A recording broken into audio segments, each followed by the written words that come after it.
I'm going to make a quick video and I'm going to show you what you can do with Aruba Airwave and Aruba switches. So if I take a look here, I'm going to go in and I'm going to find one of my switches, and this is even an older HP 3800.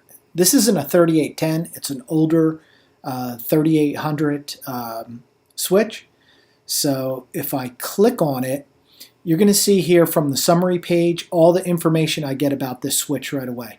I can get its serial number, I can get the model number, I can see how long the device has been up.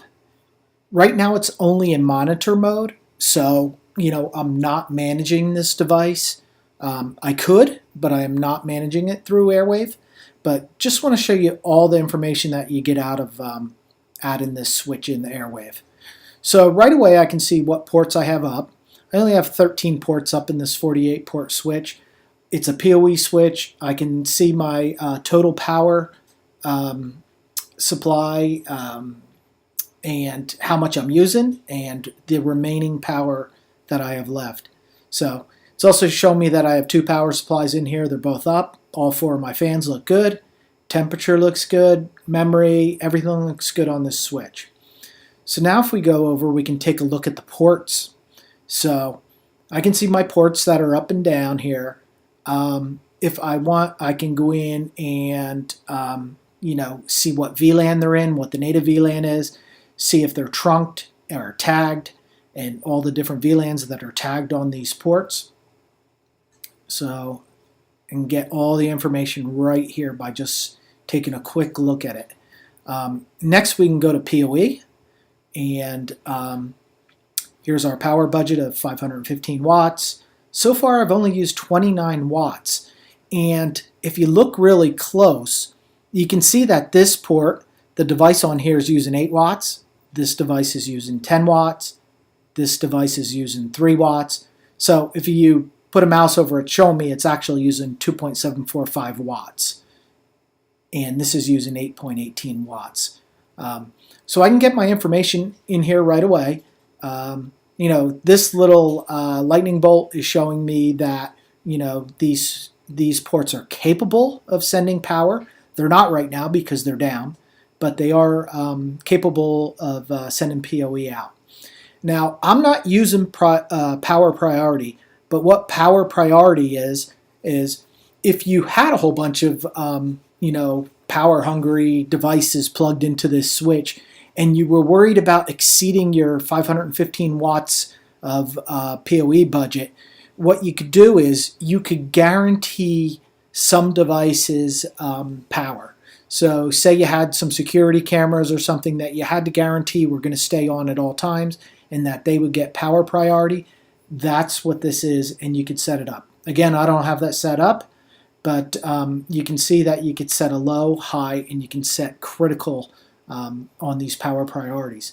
The next thing is power class. If I click on here, this is showing me the different power classes and how it breaks down a different power class, and it can tell me that on port 2 here I have a device that is in power class 3, and in port 8 I have a device that is in power class 4.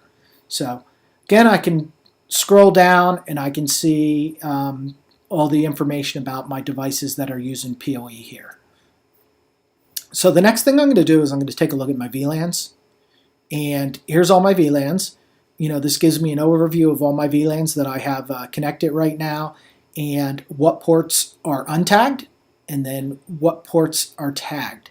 So this is my internet VLAN 128, and here are my untagged ports, and here are my tagged ports. So you get a great view of this right away.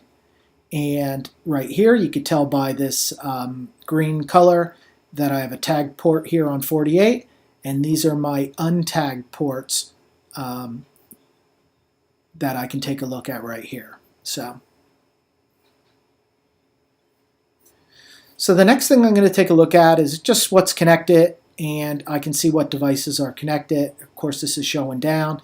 If the port was disabled, it would show up with this red X through it, and if I had any alerts on the port, it would show me. So just a quick way to take a good look and see the health of your switch. Next, I'm going to click on hardware. I can see my power supplies, I can see my fans, I can see my temperature.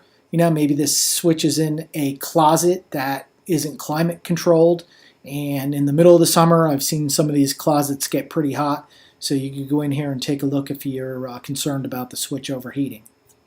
The next thing is my alerts and events. You can go in here and you can take a look at any alerts or any events that have gone on the switch. And then my next tab is troubleshooting. So on the troubleshooting here, you're going to see I have a bunch of different commands that I can run. Now, if you don't know the commands, you can click in this box and it shows you a whole bunch of different commands that you can run in here.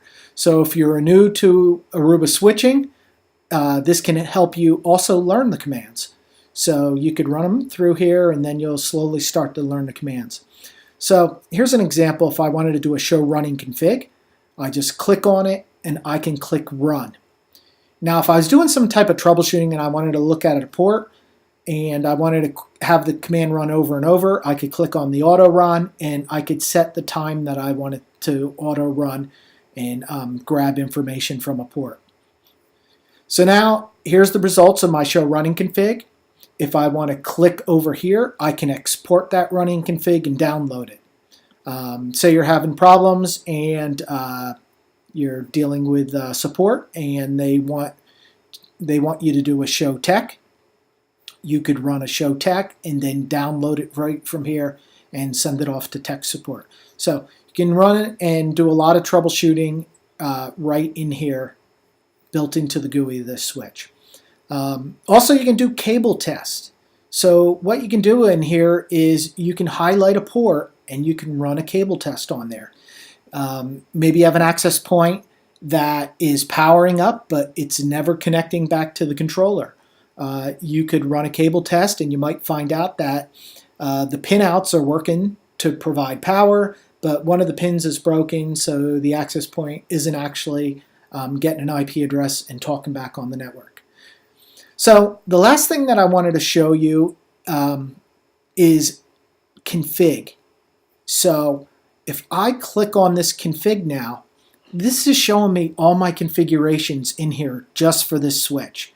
So I can click on a config and you see the little green eye over here.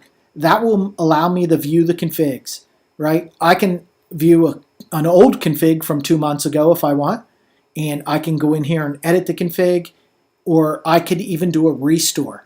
So if I find out that something's going wrong on my network and I see that something changed last night, I could go back in here and I could do a restore to last night's config. So let's take a look at a config. I'll click on the green eye here and I can see my whole current running configuration here.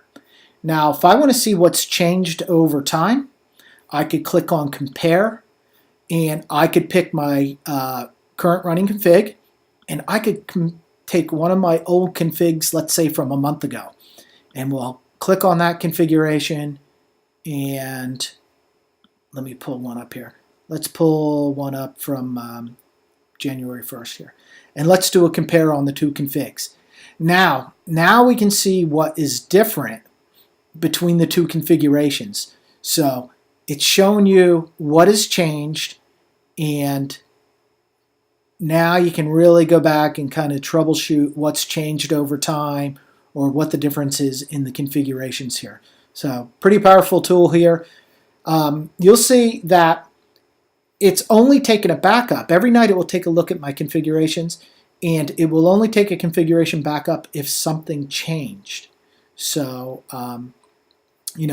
then I can go in here and take a look and, see what the problem is going on here on my configuration. So hope this was helpful. Just a real quick video, show you a little bit of what you can do with Aruba switches in Airwave.